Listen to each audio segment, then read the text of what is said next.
Zon Roland là, c'est un jeune de choses, hein. C'est un jeune de la Sikoji. Ouais, c'est Soefia, ouais. Soefia, 47. Ouais, 47, voilà, c'est ça.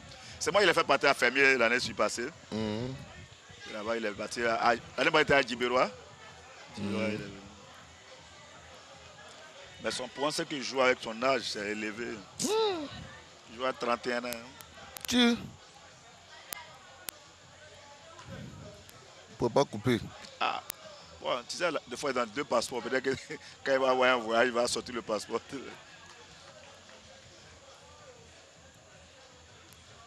Il s'est tripoté le ballon, hein, et puis il a une belle corpulence.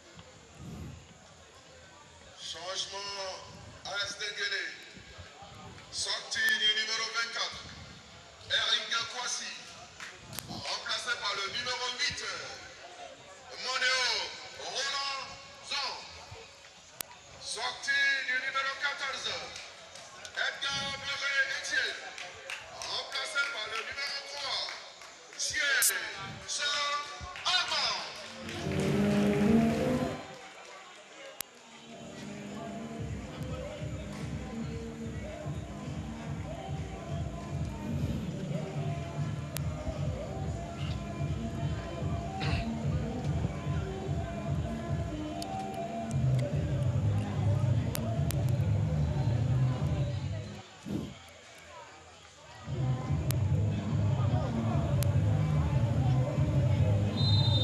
Le coup d'envoi de la deuxième période de cette affiche, AS Denguélé USC Bassam 0-0.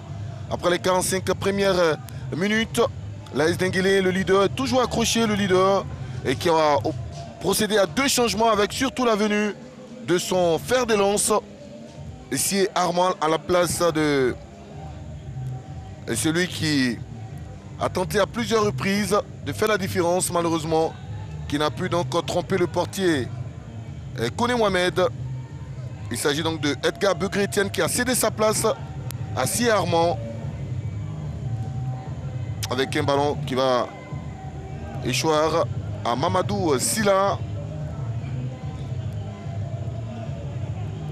Et puis dans l'entrejeu, il y a un garçon que vous connaissez parfaitement, coach Bachila, c'est bien Zon. Oui, Zon Monéo, très bon milieu de terrain. Je l'ai eu à l'US Fermier. Très bon milieu de terrain, il a une belle vision de jeu. J'espère que ce soir, il va faire montre son talent. La première action de cette deuxième période, pardon, c'est pour les Bassamois avec ce centre. Et la tête de celui qui a été remuant lors des 45 premières minutes. C'est lui qui a menacé, qui a pesé sur cette défense de la Denguélé. C'est le Ghanéen Jadinak Nana Ameyaou. C'est lui qui est venu sonner le leader. Ça fait 0 pour l'USC Bassam. Oui, je l'avais dit en première mi-temps que ce garçon qui se bat bien. Voilà. Regardez sur l'action, le ballon qui est levé, voilà. À la retombée, on retrouve l'attaquant, c'est ça.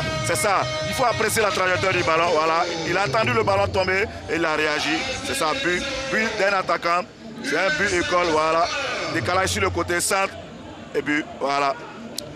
La première opportunité offensive de cette seconde période. Et c'est Jadinak Nana Ameyaou qui finit par tromper Mamadou Silla. Ce joueur redoutable, il a été lors des 45 premières minutes. C'est lui qui lance cette deuxième période et qui met en difficulté le leader du championnat, l'AS Denguélé. Et nous attendons de voir la réaction des Diagassa. Denguélé a déjà été mené cette saison et a pu renverser donc la situation. C'était face à l'équipe de Bouaké FC, score final 2-1. Est-ce que ça sera donc la même chose ce soir face à cette équipe accrocheuse de Bassamois, des Bassamois? Touré Ali qui va tenter de lancer le but de la tête. Nana Ameyao. Et Aka Séraphin n'a pu empêcher donc la tête de Jardinak Nana Ameyao. Il faut empêcher toujours les centres. On a toujours dit aux joueurs de s'interposer, d'éviter que les centres arrivent. Voilà. Et quand c'est bien fait, c'est une passe de but. Voilà. Et le portier de l'USC Bassam Koné Mohamed va pouvoir se dégager sur ce ballon lointain. La faute de Nana Ameyao. Oui, il n'a pas sauté, voilà, il a donné son dos et le défenseur est monté. Voilà. Pour son intégration, les choses n'ont pas été compliquées parce qu'il a pu bénéficier de l'assistance de Akrofi Edem Kwame. On a dit qu'il est là depuis plusieurs années en Côte d'Ivoire et qui connaît bien l'histoire du peuple bassamois, qui connaît également la fête de l'Abissa qui a été célébrée il y a quelques jours. L'Abissa qui est la fête du Nouvel An en pays Nzima, qui se déroule au quartier France, non loin donc de la cour royale, avec le Ndobolé. Et on va suivre ce coup franc. Le coup franc de Ouma Sissé. Ouma Sissé, qu'est-ce qu'il a tenté? Il a vu la position du portier et Koné Mohamed. J'aurais voulu qu'il lève le ballon au deuxième poteau parce que là, tous les grands défenseurs étaient montés. Voilà, il faut lever le ballon pour qu'il puisse jouer. Bassam peut-elle tenir jusqu'au bout cette équipe? Il reste encore beaucoup de minutes. Et une tête